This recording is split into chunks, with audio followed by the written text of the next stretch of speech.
आप सबका स्वागत है बैंक के साथी यूट्यूब चैनल पर। आज हम कवर करेंगे weekly current affairs third week of June का। और इधर आपको जो भी करंट अफेयर्स मिलेगा वो 15 से 21 तक जो भी करंट अफेयर्स का कंपाइलेशन वो एक साथ। तो पहले चलते हैं न्यूज़ में। तो पहला जो आ रहा है कि आरबीआई ने कुछ न्यू रूल्स एंड रेगुलेशंस लाया है फॉर लिस्टेड और अनलिस्टेड कंपनी के लिए कि वो कैसे इन्वेस्ट कर सकते हैं ऑफशोर फंड्स में। तो इसमें जो भी लिस्टेड कंपनीज है उनको बोला है लिस्टेड या तो इंडिविजुअल जो रेजिडेंशियल इंडिविजुअल है वो इन्वेस्ट कर पाएंगे अब ऑफशोर फंड पे। पहले तो हम ऑफशोर फंड और ऑनशोर फंड के बारे में थोड़ा समझ लेते हैं।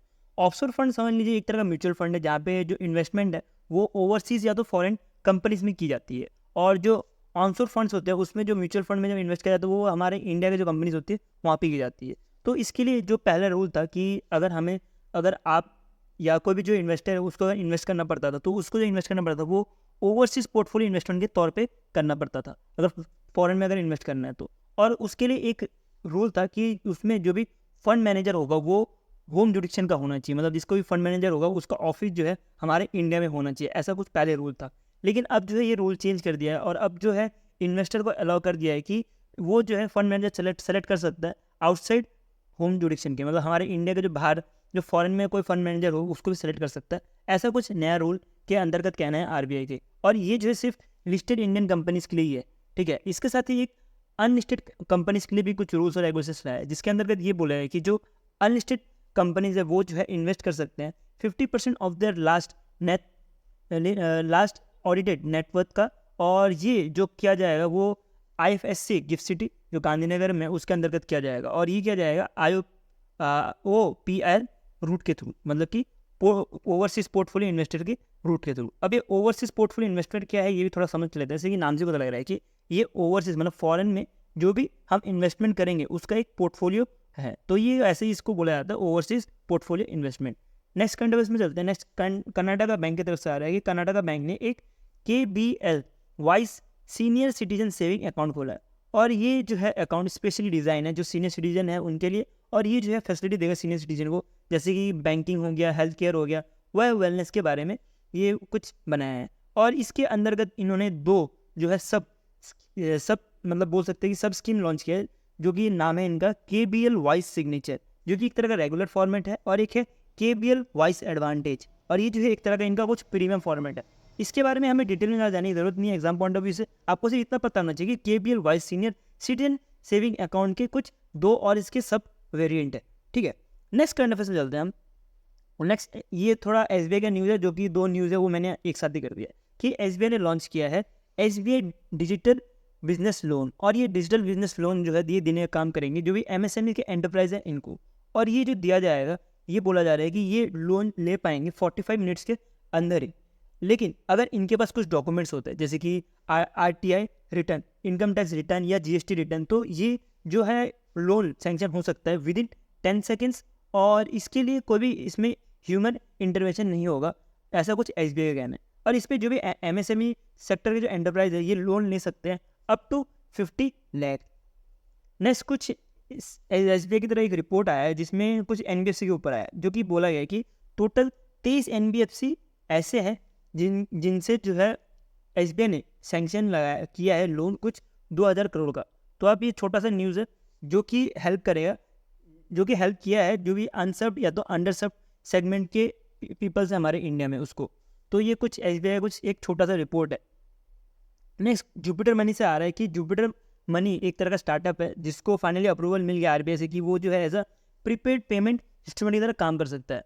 अब प्रीपेड पेमेंट इंस्ट्रूमेंट में इंक्लूड रहेगा जैसे कि प्रीपेड कार्ड, प्रीपेड वॉलेट, ये सारे, ठीक है। तो इसके बाद जो भी जुपिटर मनी के जो भी यूजर्स रहेंगे वो जो है जुपिटर मनी का जो डिजिटल वॉलेट है वो यूज़ कर सकते हैं और ये जो है लिंक कर पाएंगे UPI के थ्रू, ठीक है।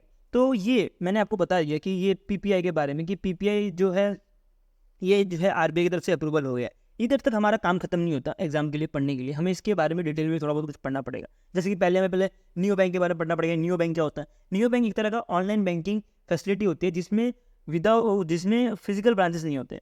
वो ऐसी कंपनी होती है जिसकी कोई फिजिकल ब्रांचेस नहीं होती, लेकिन वो ऑनलाइन बैंकिंग फैसिलिटी देने का काम करती है। जैसे कि NFT हो गया, डेबिट कार्ड से जैसे पे करते हैं तो वो सब फैसिलिटी देने का काम करती है। UPI हो गया, वो सब देने का काम करती है।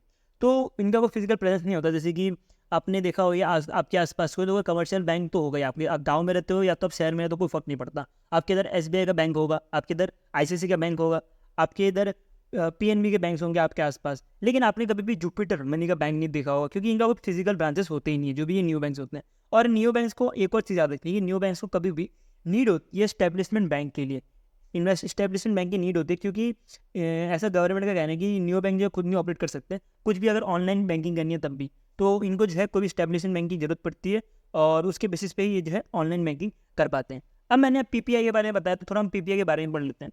पीपीआई को जो है आता है under payment and settlement act 2005 के अंतर्गत, जिसके बाद जो भी कंपनी है वो जो है फैसिलिटेट कर सकती है buying of goods and service, जिसकी वजह से उनको जो है फंड ऑफ ट्रांसफ़र मिल जाता है, फाइनेंशियल सर्विस मिल जाता है, और रेमिटेंस भी मिल जाता है। तो ये सब सर्विस जो है फैसिलिटी तभी उठा सकता है जब भी कभी कोई भी कंपनी या तो जो भी बैंक है, वो भी बैंक है या न्यू बैंक है, कोई भी, वो जो है पीपीआई इंस्ट्रूमेंट बन जाता है अंडर द आरबीआई।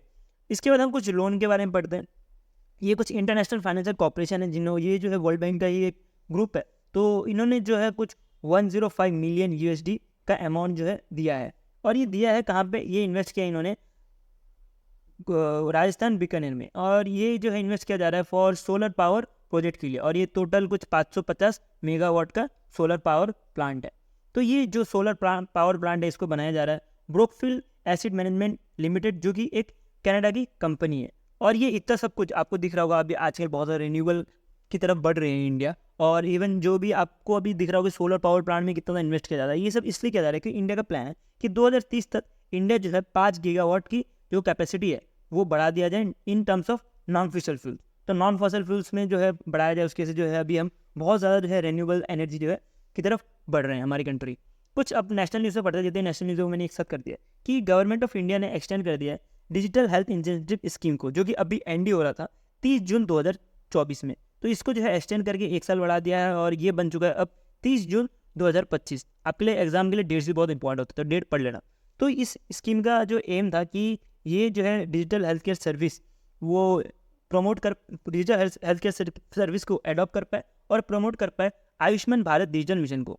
अब ये जैसे कि नाम में पता लग रहा है कि कुछ डिजिटल हेल्थ इंसेंटिव स्कीम के बारे में हम बात कर रहे हैं, मतलब इंसेंटिव मतलब कि पैसा कुछ ना कुछ कमीशन के तौर पे मिलेगा किसी बंदे को या किसी ऑर्गेनाइजेशन को, ऐसा कुछ स्कीम का नाम से पता लग रहा है। तो ये स्कीम भी वैसे ये कुछ है कि जो भी हॉस्पिटल अपना जो भी रिकॉर्ड है उसको डिजिटलाइज करेगा, तो उसको कुछ 20 रुपये करके पर पेशेंट मिलेगा, और उसको जो है लिंक करना पड़ेगा जो भी आभा आईडी है यहाँ पे। अभी आभा आईडी क्या है उसके बारे में समझने से पहले हम ये समझते हैं कि ये पूरा ये डिजिटलाइज हेल्थ केयर सिस्टम करने का फ़ायदा क्या होगा। ठीक है, तो अब मान लीजिए मैं पर्सन ए, ये मैं हूँ पर्सन ए, और मैं कोई हॉस्पिटल में इलाज करने गया, जो कि हॉस्पिटल है ए। ठीक है, मैं पर्सन ए हूँ और मैं हॉस्पिटल किसी में गया ए, और मेरी बीमारी उधर चेक हुई, और मेरी बीमारी चेक होने के बाद मेरे को कुछ डॉक्टर ने दवाई दी।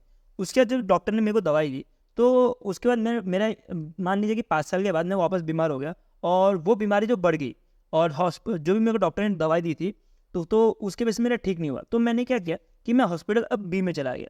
अब मैं जब हॉस्पिटल बी में जाऊँगा तो मेरा रिकॉर्ड जो है ऑलरेडी डिजिटल फॉर्म में होगा, जिसकी वजह से जो हॉस्पिटल बी है वो और पता लगा लेगा कि जो हॉस्पिटल ए में मेरे को कौन से डॉक्टर ने मेरे को ठीक किया था, मेरे को कौन कौन सी दवाई दी गई थी, और मेरे को जो है ठीक क्यों नहीं हो पाया। ये सब चीज़ें सारा जो भी डिटेल है वो हॉस्पिटल बी को मिल जाएगा, जो भी मेरा मेडिकल हिस्ट्री है वो हॉस्पिटल बी को मिल जाएगा, जिसकी वजह से जो हॉस्पिटल बी है वो मेरा इलाज जो है और अच्छे से कर सकता है। तो इसी वजह से ये जो है आभा आईडी जो है ये लिंक करने की बात कर रहे हैं गवर्नमेंट। अब हम ये आभा आईडी समझ लेते हैं कि आभा आईडी है कि आभा आईडी जो है एक तरह का यूनिक डिजिटल आईडी है, एक यूनिक मेडिकल रिकॉर्ड आईडी है, जो कि स्टोर और शेयरिंग ऑफ मेडिकल रिकॉर्ड के लिए हेल्प करेगा।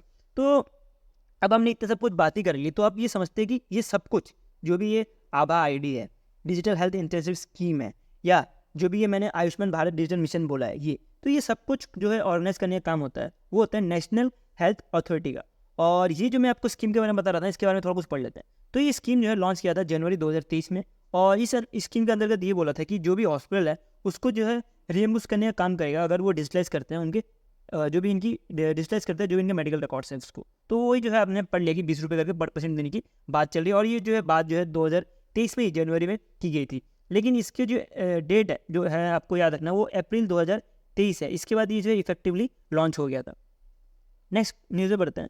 नेक्स्ट कुछ आ रहा है मिनिस्ट्री ऑफ जल शक्ति की तरफ से, इन्होंने एक मॉनिटरिंग सिस्टम लॉन्च किया जो कि इन्वायरमेंटल फ्लो मॉनिटरिंग सिस्टम, और ये मॉनिटर करने का काम करेगा जो भी क्लीनिंग प्रोसेस है गंगा का उसको। तो आपको पता ही होगा कि गंगा जो है कितनी गंदी हो चुकी है, वो हमने ही गंदी की है, तो उसको जो है अब हम ही जो है साफ़ करने की कोशिश कर रहे हैं।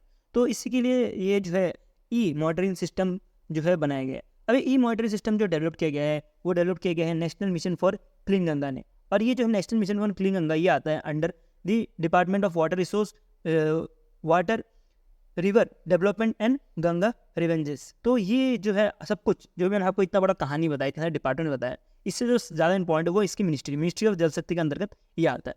तो इसमें जो अब हम इसके बारे में पढ़ लेते हैं क्या है ये E flow monitoring system. E flow monitoring system जो है ये जो है पार्ट है as a platform for real time analysis of Yamuna and Ganga और उसकी ट्रिब्यूटरीज, जिसको ये पराग पोर्टल भी बोला जाता है।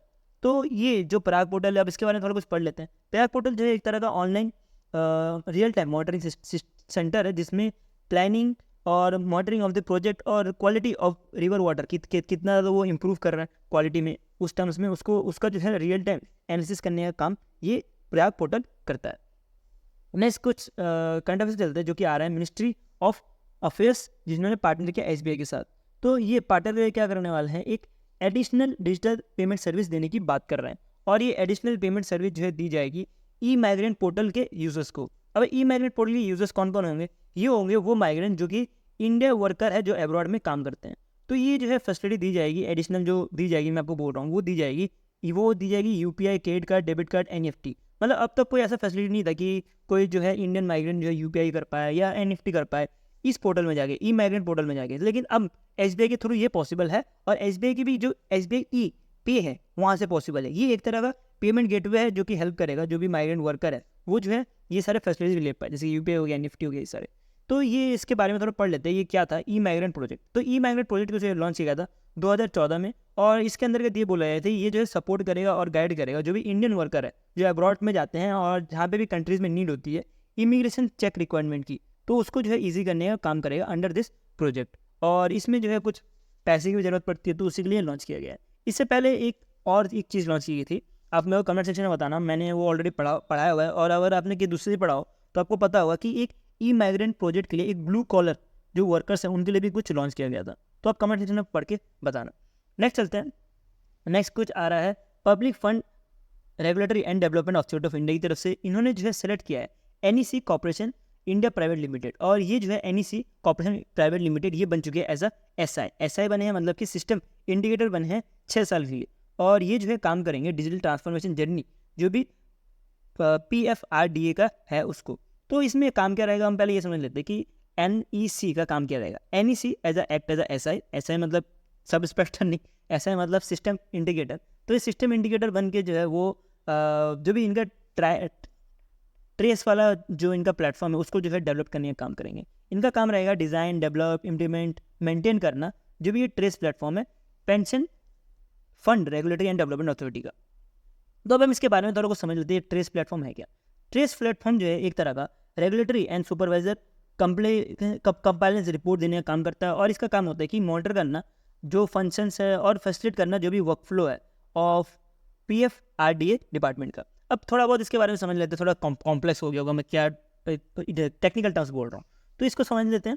अब देखिए कोई भी बंदा है, जैसे कोई रिटायरमेंट होने वाला है, ठीक है, ये पर्सन कोई है जो कि रिटायर होने वाला, तो ये जब रिटायर होगा तो उसका जो भी फाइल है वो जाएगा कहाँ पे, वो जाएगा PFRDA के पास। तो वो PFRDA के पास भी एक जगह है जहाँ पे बोला जाता है ट्रेस, तो वो ट्रेस के पास जाएगा वो प्लेटफॉर्म के, और वो प्लेटफॉर्म जो उसको रिव्यू करेगा और देखेगा कि वो बंदा जो है एलिजिबल है कि नहीं, और वो जो है बंदा उसको कितना जो है पैसा है उसके अकाउंट में मिलना चाहिए मंथली, ये सब जो है पूरा का पूरा करने का काम ये ट्रेस प्लेटफॉर्म का ही होता है। तो ये मॉनिटरिंग करता है, फिर जो भी वर्क फ्लो है कैसा होना चाहिए वेरियस डिपार्टमेंट का, तो वो सब देखने का काम करता है ये ट्रेस। तो इसी को जो है डेवलप करने का काम करेगी NEC।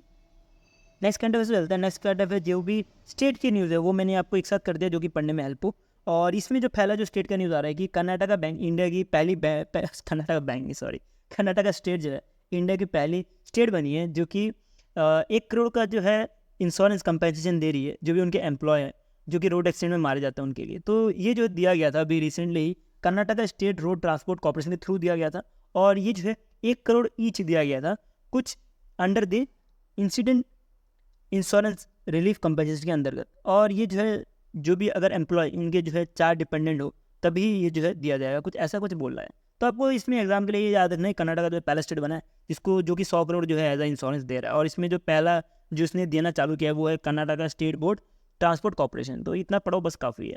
नेक्स्ट चलते हैं, कुछ आसाम की तरफ से आ रहा है कि आसाम सेक्रेटरी जो है पहला Indian green state government headquarter बन गया है। मतलब ये जो है हेडक्वार्टर है इनका, जो सेक्रेटरीट है इनकी इधर जो है पूरा का पूरा सोलर पावर जो है ऑफिसेज बनाए गए हैं कि ये जो सेक्रेटरी पूरा पूरा सोलर पावर के थ्रू चलेगा।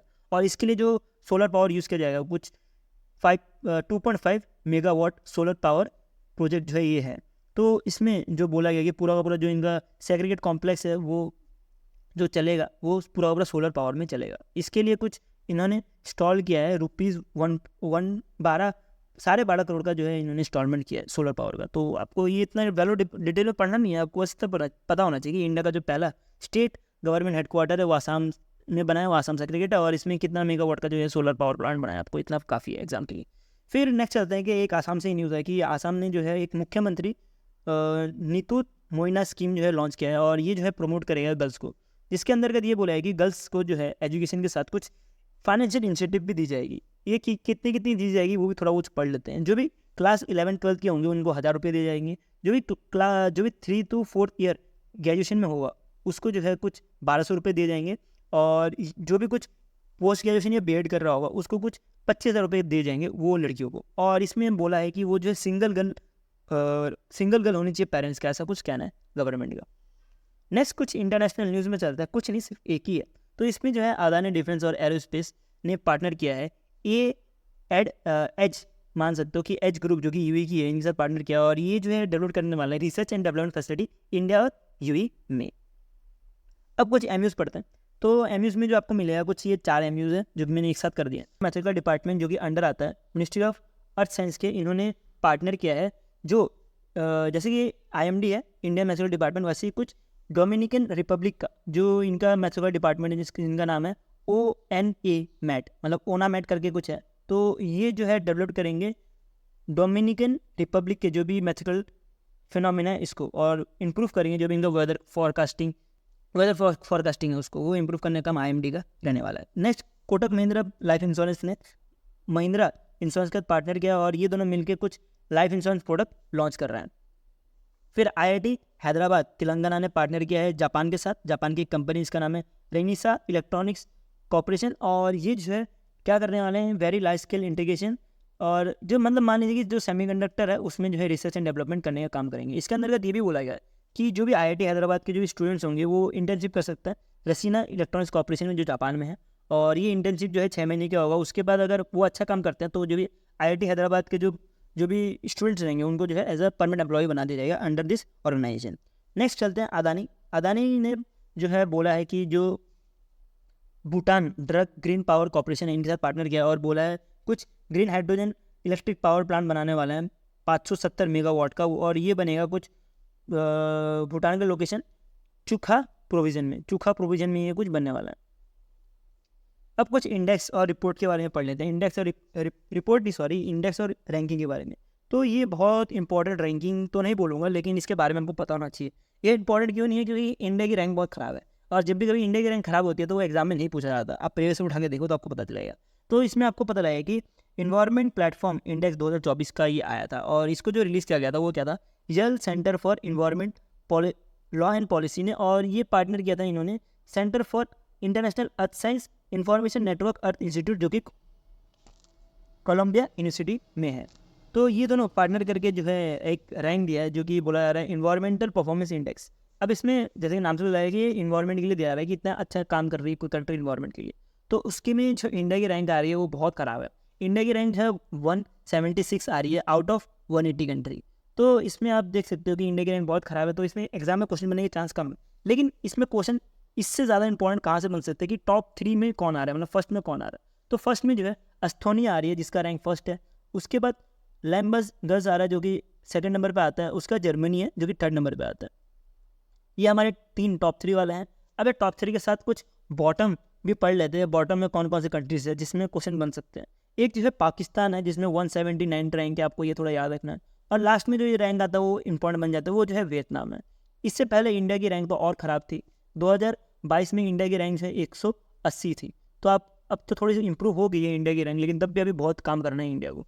अब इससे मैं इंपॉर्टेंट क्यों बोल रहा हूँ, इससे इंपॉर्टेंट क्या क्या चीज़ है जो एग्जाम में और पूछा जा सकता है, वो है कि ये जो है कौन कौन सी कैटेगरी में नापा गया है। तो इसमें नापने के लिए टोटल 5 कैटेगरी यूज़ की है, डिफरेंट जो है कैटेगरीज यूज़ की है, जिसके बेसिस पे जो है कंट्री को जो है रैंक किया गया है। उसमें से जो एक कैटेगरी है वो है इकोसिस्टम, दूसरा है इन्वायरमेंटल हेल्थ, तीसरा है क्लाइमेट चेंज, चौथा है बायोडाइवर्सिटी एंड हैबिटेट, और पाँचवा है प्रोजेक्टेड ग्रीन हाउस इमिशन। तो ये आपको 5 जो है कैटेगरी के बेसिस पे जो है कंट्री को नापा गया है। और इवन मैं आपको बोलूँ कि 2024 में ही ये 2 कैटेगरी रिसेंटली ऐड हुए हैं, तो यहाँ से क्वेश्चंस बनने के चांसेस ज़्यादा बन जाते हैं। उसके बाद नेक्स्ट चलते हैं, नेक्स्ट 6 यूनिवर्सिटी इम्पैक्ट रैंकिंग आ रही है, और ये रैंकिंग दी जाती है वो यूनिवर्सिटीज़ को जो भी सस्टेनेबल डेवलपमेंट में काम करता है उनके लिए। और इसको जो है रिलीज़ किया गया है बाय टाइम्स हायर एजुकेशन। ये जो आपको दाग दिख रहा है ना, ये टाइम्स हायर एजुकेशन ही है। तो ये जो है एक यूनिवर्सिटी हमारी इंडिया में आई है जो ये टॉप 100 में आ पाई है। वो एक लौती यूनिवर्सिटी है जिसका जो कि है अमृता विश्व विद्यापीठ, और ये जो है तमिलनाडु में है। तो आपको ये थोड़ा ध्यान रखना है कि तमिलनाडु की वो यूनिवर्सिटीज़ है। तो इसमें आपको देखना है कि टॉप में कौन है, आपको वो भी थोड़ा ध्यान रखना है। टॉप में जो आया है वो है वेस्टर्न सिडनी यूनिवर्सिटी जो कि ऑस्ट्रेलिया से है। उसके बाद सिटी ऑफ मैनचेस्टर जो कि यूके की है, और एक ऑस्ट्रेलिया की वापस एक यूनिवर्सिटी है जिसका नाम है यूनिवर्सिटी ऑफ तस्मेनिया। आपको जो है याद रखना है 2 रैंक ज़्यादा से ज़्यादा इंपॉर्टेंट है, वो है फर्स्ट रैंक, और जो इंडिया की रैंक है वो इंपॉर्टेंट है, 180 में आता है ये यूनिवर्सिटी। अब कुछ और पढ़ते हैं इंडेक्स एंड रैंकिंग, जो कि आ रहा है 18th edition of global peace index 2024। हमारे कंट्रीज़ में मतलब इसमें जो रैंक किया जाता है कि डिफरेंट कंट्रीज को कितना वो पीसफुल है वो कंट्री। तो ये जो रिलीज़ किया गया है Institute for Economic and Peace ने, और इसमें जो है इंडिया की रैंक वापस से मेरे ख्याल से खराबी है, क्योंकि 160 कंट्रीज़ में इंडिया की जो रैंक आ रही है वो आ रही है 116। तो ये रैंक खराबी है। तो इंडिया की रैंक आपको कितनी मिलेगी, 116। इससे पहले 2023 में तो और ख़राब थी, जिसमें इंडिया की रैंक कुछ 126 थी। अब थोड़ा कुछ 10 की इंप्रूवमेंट हुई है। इसमें जो फर्स्ट नंबर पे आपको कंट्री मिलेगी वो मिलेगी आइसलैंड, और सेकंड नंबर पे आयरलैंड। तो ये दोनों कंट्री जो है फर्स्ट और सेकंड में, आपको ये थोड़ा ध्यान रखना है। और ये जो है आइसलैंड ये 2008 से ही इस लिस्ट में टॉप में है। अब सबसे ख़राब जो बॉटम है वो इंपॉर्टेंट है, जो बॉटम मोस्ट कंट्री है वो आती है हमारी यमन, जो पीसफुल के नाम में बहुत ख़राब है, क्योंकि आपको पता होगी यमन में क्या हालत चल रही है हाउस की वजह से। इसका कुछ रिपोर्ट्स के बारे में पढ़ते हैं। ये आ रहा है सिप्री रिपोर्ट, और ये है 55 सिप्री एयरबुक 2024 का, जिसके अंतर्गत ये जैसे नाम से पता लग रहा है कि ये जो है एयरबुक जो है एनुअली दिया जाता है। ठीक है, एयरबुक है तो फिर एनुअली दिया जाता है, इसके नाम से पता लग रहा है। तो इसके अंतर्गत क्या क्या है, इसके अंतर्गत किया जाता है जो भी वॉरहेड न्यूक्लियर वॉरहेड कंट्रीज होते हैं उनको जो है रैंक किया जाता है। तो इसमें पता लगा है कि इसमें जो है इंडिया न्यूक्लियर वॉरहेड जो है वो पाकिस्तान के न्यूक्लियर वॉरहेड से ज़्यादा हो चुका है। अब मेरा एक वर्ड आप ध्यान रखना, मैंने बोला ज़्यादा हो चुका है, इसका मतलब क्या है कि इंडिया का जो वॉरहेड था पहले कम था, वो कितना कम था वो थोड़ा देख लेते हैं। अब 2023 की बात करते हैं वॉरहेड की, जिसमें इंडिया का जो न्यूक्लियर वॉरहेड था वो कुछ 164 था, और जो पाकिस्तान का वॉरहेड था वो कुछ 170 के आसपास था। तो इसमें आप साफ साफ देख सकते हो कि इंडिया का वॉरहेड से पाकिस्तान का वॉरहेड कुछ 6 ज़्यादा है। लेकिन पाकिस्तान की इलेक्शंस था, पाकिस्तान खुद क्राइसिस में चल रही है, तो अपना न्यूक्लियर वॉरहेड इन्होंने बढ़ाया नहीं, ये खुद 170 से अभी 2024 में भी इनके पास न्यूक्लियर वॉरहेड सिर्फ 170 है। लेकिन जो इंडिया है इन्होंने कुछ 8 वॉरहेड बढ़ा दिया, और इंडिया बन चुकी है अब 172 न्यूक्लियर वॉरहेड के साथ, और इंडिया जो है पाकिस्तान से आगे बढ़ चुकी है in terms of nuclear warhead. तो इस पर जो न्यूक्लियर वॉरहेड के साथ मैंने उससे बोला कि कंपनी को भी रैंक किया जाता है, कंपनी नहीं कंट्रीज को भी रैंक किया जाता है। तो वो कंट्री जो है थोड़ा कुछ पढ़ लेते हैं। तो पहली जो कंट्री है वो रशिया है, जिसके पास कुछ मैम आप सोच जाओगे कि कितना ज़्यादा मैं बोल रहा हूँ वैल्यू। इनके पास जो न्यूक्लियर हेड है कुछ 5800 के आसपास इनके पास न्यूक्लियर हेड है। तो आप देख सकते हो जो रशिया है कहाँ पे है in terms of nuclear warhead, और इंडिया कहाँ पे। तो इसके बाद जो नेक्स्ट कंट्री आती है यूएसए आती है, इसके बाद कुछ 5000 के आसपास वॉरहेड है। उसका चाइना, उसके बाद जो है बहुत बाद में जो है इंडिया की रैंक 6 नंबर पर आती है, और पाकिस्तान की रैंक 7 नंबर पर आती है। तो in terms of warhead mostly जो है रशिया के पास ही है, तो उसके बाद कुछ यूएसए के पास है, और बाकी सारे कंट्रीज़ के पास कुछ कम ही है। मतलब आप हमारे एग्जाम पॉइंट से इतना पॉइंट है तो हमने अंदर ऐड नहीं किया वो चीज़। नेक्स्ट कुछ अपॉइंटमेंट्स पढ़ते हैं। तो अपॉइंटमेंट्स पहला आ रहा है कि नायडू जी जो है 18 सीएम ऑफ आंध्र प्रदेश बने हैं, और इन्होंने जो है अपनी सीट से हटा दिया वो वाईएस रेड्डी जी को। तो इसको थोड़ा याद करने का थोड़ा कुछ समझ लेते हैं, इसको याद कैसे कर सकते हो। तो आप मान लीजिए कोई एक चेयर है जिसमें नायडू जी आए, और उन्होंने बोला रेड्डी जी आप रेड्डी होकर भाग जाइए यहाँ ये चेयर छोड़ के। तो उसकी वजह से रेड्डी जी भाग गए, और ये बन गए 18 सीएम ऑफ आंध्र प्रदेश। और इसके साथ आपको याद रखना है कि कल्याण जी जो है डिप्यूटी सीएम बने आंध्र प्रदेश के। इसके बाद मोहन चरण मांझी जो है, जो ये बहुत बड़ा इन्होंने काम किया है कि जो 24 साल से जो लीड कर रहे थे एज अ सीएम उड़ीसा के, उनको रिप्लेस किया है, जो कि है नवीन पटनायक को मोहन ने बोला फट ऐसे फट वैसे बोल के इन्होंने भगा दिया नवीन पटनायक को उड़ीसा के सीट से, और ये जो है 15 उड़ीसा के जो है सीएम बने हैं, और इसी के साथ ये पहले बीजेपी सीएम है जो कि उड़ीसा के लिए बने हैं। तो ये थोड़ा एग्जाम के लिए इंपॉर्टेंट बन जाता है कि बीजेपी के सीएम है, लेकिन एग्जाम में कभी भी पॉलिटिक्स से क्वेश्चन नहीं आता। तो इसलिए मैं बोलूँगा ये एग्जाम के लिए लो लेवल बन जाता है, क्योंकि एग्जाम में पॉलिटिक्स से क्वेश्चन ज़्यादा नहीं पूछे जाते। आपको बस ये पूछा सकता है कि उड़ीसा का सीएम कौन है, लेकिन ये नहीं पूछा जाएगा कि पहला बीजेपी का सीएम कौन है, क्योंकि वो थोड़ा पॉलिटिक्स में चले जाता है। तो ये आप देख लेना, आप ये इंपॉर्टेंट करंट अफेयर्स है। इसके बाद जो तीसरा जो है अपॉइंटमेंट है वो है सीएम ऑफ अरुणाचल प्रदेश, ये 3rd टर्म के लिए ये बना है प्रेमा कांडू। तो आपको ये भी थोड़ा ध्यान रखना है, क्योंकि ये नॉर्थ ईस्ट का न्यूज़ है, नॉर्थ ईस्ट का न्यूज़ जो इंपॉर्टेंट हो जाता है एग्जाम पॉइंट ऑफ व्यू से। इसके बाद हर्षपति सिंघानिया को एज अ पहला वाइस चेयरपर्सन बना दिया है इंटरनेशनल चैम्बर ऑफ कॉमर्स की। मतलब ये कॉमर्स के जो है पति बन चुके हैं, आपको ऐसे याद रखना कि ये जो है कॉमर्स के पति बन चुके हैं। तो इसमें आपको इसके बाद जो है इनके चेयरपर्सन जो है, इनका भी नाम आपको थोड़ा याद रखना है, जो कि फ्रांस से आते हैं। नेक्स्ट ज्योति जी जो है as a deputy director general बना दिया है Federation of Indian Chamber of Commerce and Industry के। और ये जो है इन्होंने जो हटाया है शैलाश पाठक को इन्होंने हटाया। तो इसको थोड़ा याद रखने के लिए देखते हैं कि कब ये इंडस्ट्री है, तो इंडस्ट्री में जब भी कोई मशीनरी है, जैसे कि इंडस्ट्री में क्या यूज़ होता है, मशीनरी यूज़ होती है। तो मशीनरी जब भी आप कोई नया यूज़ करते हैं तो उसमें हम पहले क्या करते हैं, पूजा पाठ करते हैं, मतलब कि ज्योति करते हैं। तो वो ज्योति किया हमने, और ज्योति किया और हमने क्या किया, जो भी पाठ पढ़ रहा था उसको हमने भगा दिया। तो इससे आप देख सकते हो कि पाठ जो पढ़ रहा था वो भाग गया, पाठक भाग गया, और ज्योति को जो है एज अ इंडस्ट्री, मतलब कि federation of Indian chamber industry का डायरेक्टर जनरल बनाया गया। नेक्स्ट चलते हैं अजीत डोवाल, इनका नाम तो आपने बहुत बार सुना होगा। ये जो है 2014 से ही as a national security adviser हैं, और इनको जो है इनकी अपॉइंटमेंट जो है और 3 साल एक्सटेंड कर दी है। तो ये तो बहुत ईजी हो गया आपके लिए पढ़ना। अजीत डोवाल जी को जो है और 3 साल के लिए एक्सटेंड किया है, और ये जो है एज अ वर्क करते हैं नेशनल सिक्योरिटी एडवाइज़र के तौर पे। तो इसके बाद एक और है, इनको भी रीअपॉइंट किया गया है, ये है PK मिश्रा जी, प्रमोद कुमार मिश्रा जी। इनको जो है एज अ प्रिंसिपल सेक्रेटरी है प्राइम मिनिस्टर के, और ये जो है सर्व कर रहे थे 2019 से। इनका भी जो अपॉइंटमेंट है वो एक्सटेंड कर दिया गया है। अब कुछ और अपॉइंटमेंट पढ़ते हैं। अब ये अपॉइंटमेंट जो है ये आ रहा है विद्यालय सयानी, ये जो है एज अ चेयरपर्सन बना दिया है नेशनल ह्यूमन राइट कमीशन के, और ये जो है हटाएंगे जस्टिस अरुण कुमार मिश्रा जो है ये फॉर्मर सुप्रीम कोर्ट के जज है, इनको हटा दिया।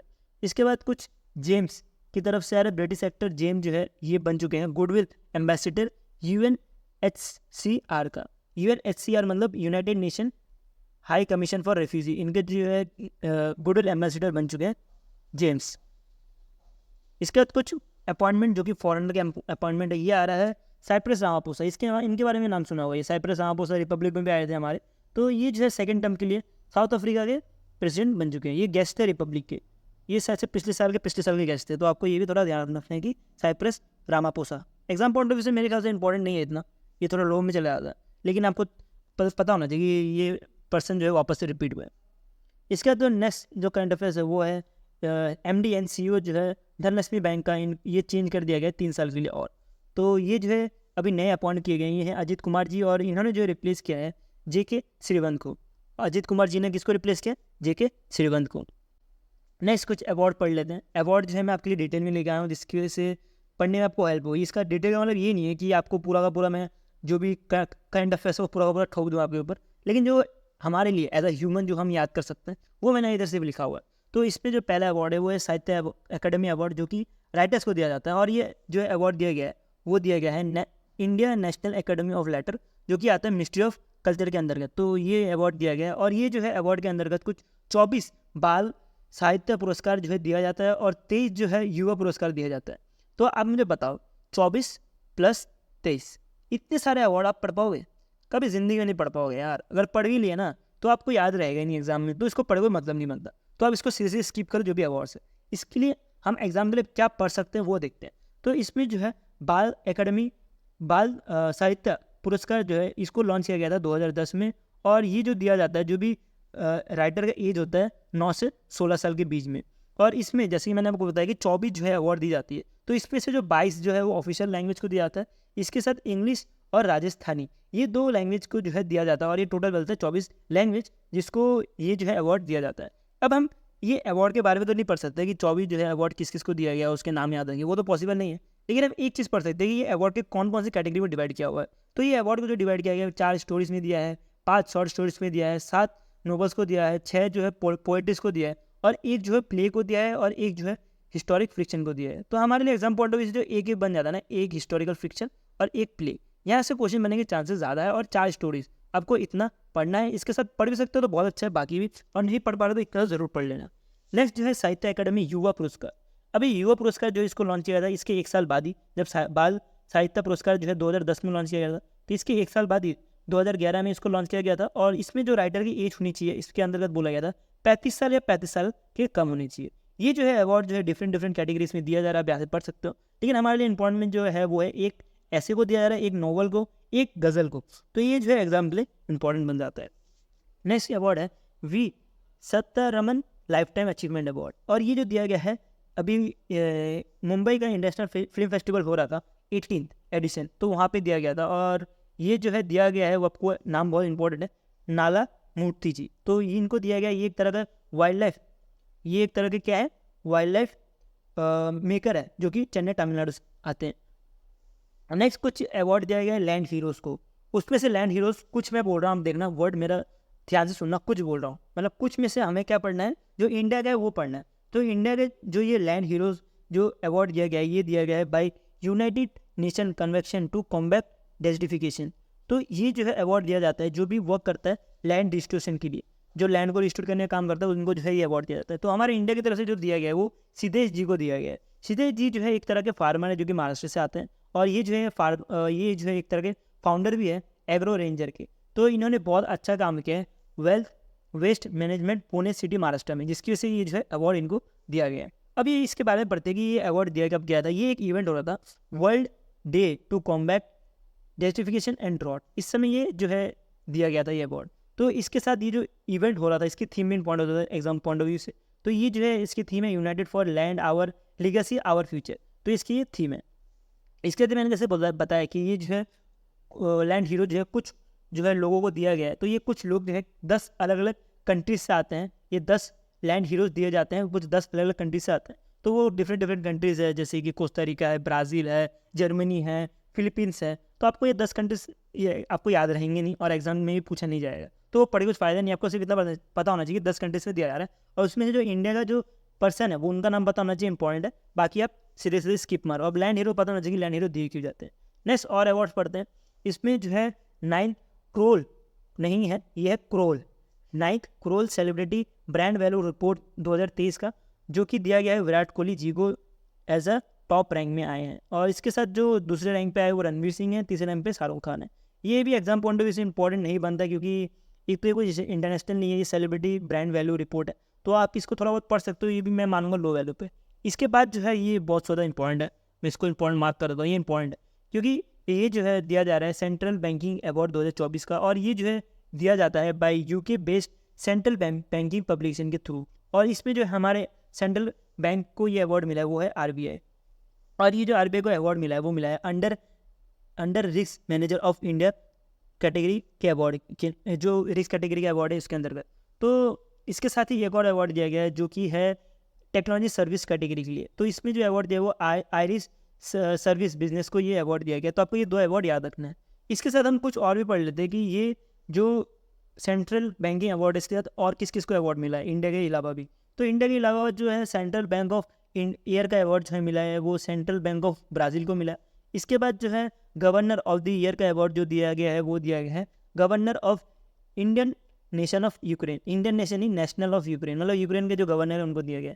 इससे पहले 2023 में जो ये अवार्ड दिया गया था वो हमारे आरबीआई गवर्नर शशिकांता दास को दिया गया था। तो आपको ये भी थोड़ा बहुत एग्जाम्पल याद रखना है। अब थोड़ा बहुत मैं आप अवार्ड के बारे में बताता हूँ। ये अवार्ड जो है डिफरेंट जो भी बैंक जो सेंट्रल बैंक्स होते हैं उनको जो है दिए जाते हैं उनके काम के बेसिस पे।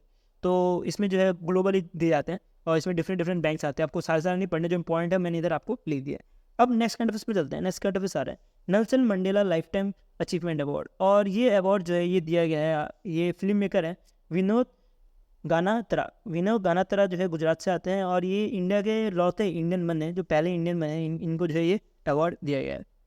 नेक्स्ट हम चलते हैं साइंस एंड टेक के न्यूज़ के ऊपर। तो साइंस एंड टेक में आपको मिला है कि ऑर्बिट कनेक्ट इंडिया को फाइनली अप्रूवल मिल गया है इन स्पेस से। इन स्पेस जो है एक इसरो का ही आर्म है, तो इनको जो है ऑर्बिट कनेक्ट इंडिया को फाइनली राइट मिल गया कि ये जो है सैटेलाइट इंटरनेट जो है सर्विस ऑपरेट कर सकते हैं इंडिया में। और ये ऑर्बिट कनेक्ट इंडिया को जो बनाया गया है वो बनाया गया है रिलायंस जियो प्लेटफॉर्म लिमिटेड, जिनका जो स्टैक है वो 51% है, और एक लूजनबर्ग्स की कंपनी है जिसका नाम है SES, तो इनका जो है 14 का स्टैक है। तो ये दोनों कंपनी ने मिलकर ये ऑर्बिट कनेक्ट इंडिया बनाया है, और इसको जो है फाइनली अप्रूवल मिल गया है सैटेलाइट इंटरनेट देने का, सैटेलाइट इंटरनेट के तौर पे इंडिया में ऑपरेट करने का। नेक्स्ट करंट अफेयर चलते हैं, ये एग्जाम पॉइंट से इंपॉर्टेंट नहीं है इतना, तो ये आता है मानव रचना यूनिवर्सिटी। तो इन्होंने रचना कर दी कि दिल्ली यूनिवर्सिटी का पहली यूनिवर्सिटी बनी है जो इन्होंने इंस्टॉल किया है 2 चीज़ें। वो कौन कौन सी? ग्लोबल नेविगेशन सैटेलाइट सिस्टम और स्पेस वेदर लेबोरेटरी, और ये जो है अपने कैंपस में इन्होंने लॉन्च किया, जिसके से ये जो है न्यूज़ में आया कि दिल्ली यूनिवर्सिटी का पहला यूनिवर्सिटी बन चुका है। एग्जाम के लिए इंपॉर्टेंट नहीं है क्योंकि दिल्ली का बना है, तो फिर अगर नेशनल बनता है या इंटरनेशनल बनता तो एग्जाम के लिए ज़्यादा इंपॉर्टेंट हो जाता। तब भी इसको थोड़ा पढ़ लो, एग्जामिनर का मूड पकड़ नहीं सकते, तो ये तब भी लेस इंपॉर्टेंट में मान सकते हो, लो प्रायोरिटी पे है ये। नेक्स्ट चलते हैं। नेक्स्ट, इंडियन आर्मी ने डेवलप किया है फर्स्ट ऑफ इस kind man portable counter drone system. और ये man portable counter drone system क्या करता है? ये जो है एनिमी जो है उनका जो भी उनका रेडार है उनको डिटेक्ट या और जाम करने का काम करता है। रेडार या जो भी सर्विलेंस सिस्टम है उसको जो है डिटेक्ट और जाम करने का काम करता है, और ये काम कर सकता है अप टू 5 किलोमीटर। तो इसको जो है डिज़ाइन और मैन्युफैक्चर किया गया है एक बेंगलोर बेस्ड कंपनी, इसका नाम है एक्सिस कार्डिस वाटर टेक्नोलॉजी लिमिटेड, और इसके अंतर्गत जो इंडियन आर्मी जो इनको पैसा दे रही है वो कुछ 100 करोड़ के आसपास दे रही है, तो आपको भी थोड़ा ध्यान रखना। इसके बाद ही मिनिस्ट्री ऑफ डिफेंस ने साइन किया है रिक्वेस्ट फॉर प्रपोजल हॉल को, जो कि है हिंदुस्तान एरोनॉटिकल लिमिटेड, और इनको बोला है कि ये कुछ 156 लाइट कॉम्बैट हेलीकॉप्टर जो कि है प्रचांद ये चाहिए, और ये प्रोक्यूरमेंट जो करेंगे वो कुछ 45,000 करोड़ के आसपास करेंगे। और आफ्टर दिस प्रोक्यूरमेंट जो है ये 90 जो हेलीकॉप्टर्स है वो इंडियन आर्मी को दिया जाएगा, और जो 56 हेलीकॉप्टर्स है वो इंडियन एयरफोर्स को दिया जाएगा। अब कुछ ये प्रचांद हेलीकॉप्टर के बारे में पढ़ते हैं। प्रचांद हेलीकॉप्टर जो है इंडिया का पहला indigenous multi role combat helicopter है, और इस हेलीकॉप्टर को हॉल ने ही बनाया था, और collaboration with France engineer maker Safran के साथ मिलके।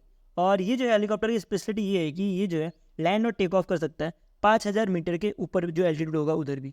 तो ये जो है एग्जाम पॉइंट से इंपॉर्टेंट हो जाता है, उसकी डिटेल भी थोड़ा बहुत इंपॉर्टेंट हो जाता है, क्योंकि एग्जाम में थोड़ा ज़्यादा डिटेल में पूछ लिया जाता है। लेकिन बैंकिंग में जो है डिफेंस से मेरे ख्याल से इतना डीप में नहीं पूछा जाता, और कभी कभी पूछा जाता तो इतना ज़्यादा डीप में पूछा जाता तो आंसर नहीं दे सकते।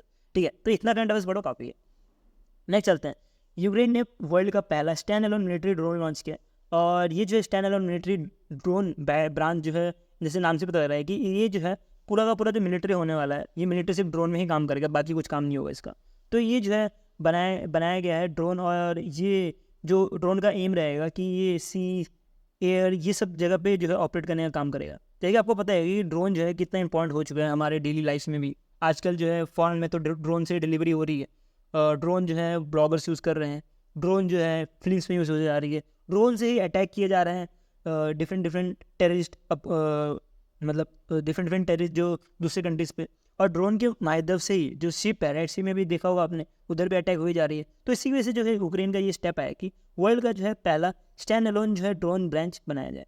अभी वर्ल्ड का पहला, तो इसके साथ ही वर्ल्ड का जो पहला कमांडर है इसके नाम भी इंपॉर्टेंट है।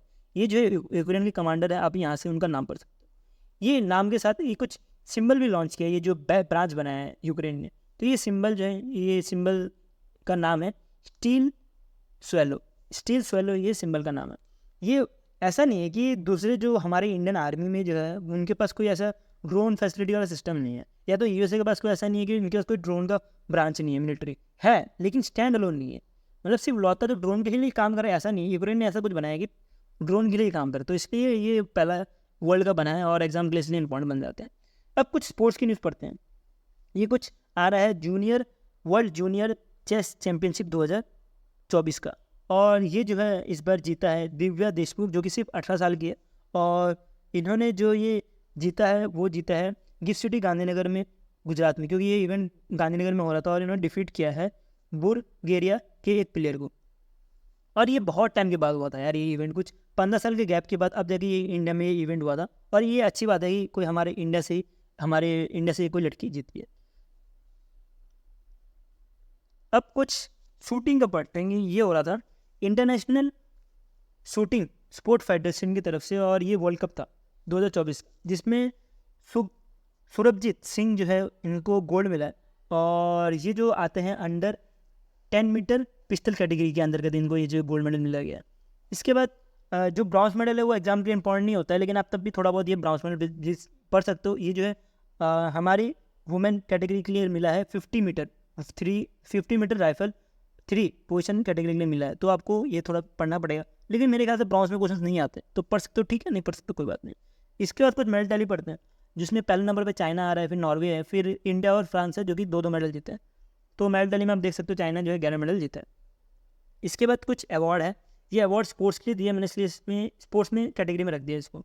ये आ रहा है AITA award for tennis coach, और ये जो है दिया गया है 11 Dilip Bose award for life time achievement in coaching. और ये जो है टेनिस के लिए दिया जाता है, ठीक है, कोचिंग जो है टेनिस के लिए दिया गया है। ये दिया गया है नर सिंह को, और ये जो है दिल्ली से बिलोंग करते हैं। इसके बाद पहला लाइफ टाइम अचीवमेंट अवार्ड जो है वुमेन कोच के लिए भी दिया गया है अंडर दिस इवेंट, और ये जो दिया गया है रोशनी लाखोंडे को दिया गया, और ये पुणे महाराष्ट्र से बिलोंग करती है। ये हो गया कुछ स्पोर्ट्स की बात। उसके साथ कुछ वो स्पोर्ट्स की बात करते हैं जो कि थोड़े लेस इंपॉर्टेंट है।